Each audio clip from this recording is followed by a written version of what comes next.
You could feel the energy in the room as the Community Foundation of Broward and its supporters were gathering to celebrate the accomplishments of one of their own. Dara Levan releasing her riveting new book called It Could Be Worse, with a storyline sure to leave you wanting more. I'm so happy today that we can have a small gathering of our fund holders and board members and donors to celebrate Dara Levan and the launch of her new book, It Could Be Worse. Dara's a terrific board member. She and her husband are longtime supporters of the Community Foundation and our community builders. So it's really special for us to gather our own family, the Community Foundation family, to hear a little bit from her about the experience of writing a book and to share a little bit of her favorite passages. First at the mic, a former Community Foundation of Broward board member and the one who knows her best. But my title today is Dara's husband. And I'm very proud to have that title, because I'm very proud of my wife. While this is Dara's debut novel, she's been a writer since the day I met her. There's been some lulls in between, some times where she was supporting me and the growth of our businesses and raising our kids and taking care of our family. This is now Dara's opportunity to shine and build her career and to make names for her and for us. I'm hoping to retire on It Could Be Worse. And last week, she got a Kirkus review. Don't ask me what that is, but I can tell you that it is the cream of the crop in the author community. And Dara got a very glowing Kirkus review. She's also a go-getter. Dara went to market with this book that she wrote and edited and wrote again and edited again and wrote again and edited again. And then she went to market, and I don't know if I have this exactly right, but she got 7 offers from publishers. Wow. And I'm proud of her. So I could not be more thrilled to be here with Dara today to talk about It Could Be Worse. Dara, first and foremost, is a board member for the Community Foundation of Broward, of which I currently have the privilege of chairing.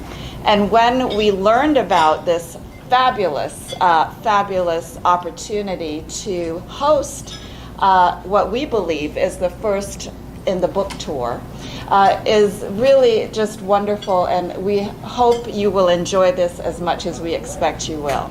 First of all, everybody, thank you so much for taking the time to be here. I know life is so busy and it means a lot to me. This is quite surreal. So actually, Juliet, I've been really writing probably since I could speak, which was likely in utero, for those of you that know me. I'm not shy. But I used to make up stories and talk to my stuffed animals. I started reading absolutely voraciously by about probably age 8 or 9. Ramona Quimby was one of my first books I remembered vividly. Nancy Drew, I loved. I probably read every single book of hers at least 4 times. And so when I was a little girl, I knew I wanted to be a writer. I didn't know how that would look. And to your point, my grandmother was in a nursing home for Alzheimer's. And I remember I was 12 years old and seeing all these empty souls just sitting there.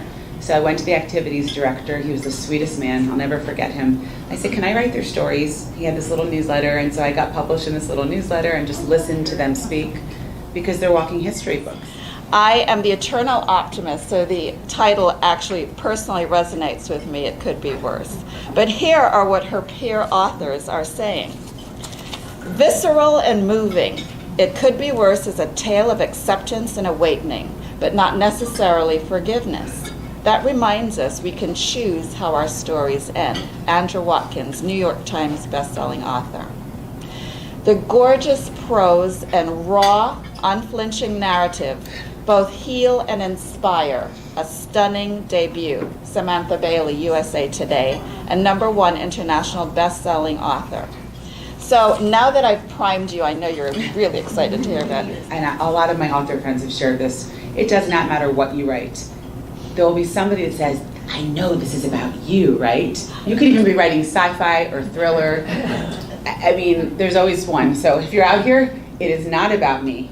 However, it is absolutely inspired by a lot of my emotional truths.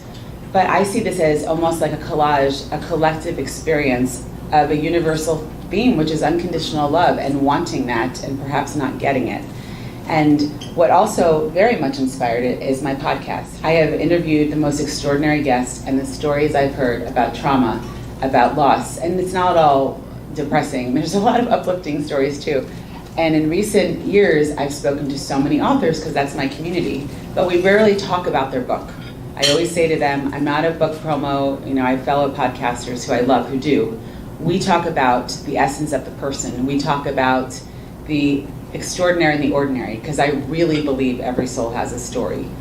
And two specific conversations, interviews I had, are part of what inspired this. It started to sort of percolate in my brain. It starts as a kernel and it starts popcorn. And as a writer, all of a sudden it takes over your entire psyche, where it's like an itch. And I just knew I had to dive into this topic of not just narcissism and breaking a cycle, but also what hides behind a mask. We all wear masks of some sort, right? And especially when things look so perfect, they're not usually that perfect. So drawing back the curtain. Why the title? Why It Could Be Worse? I love that question. The title came to me first. It could be worse is something that I heard a lot growing up that I always thought was a positive phrase. You're all nodding. Did a lot of you hear that? I don't know if it's generational.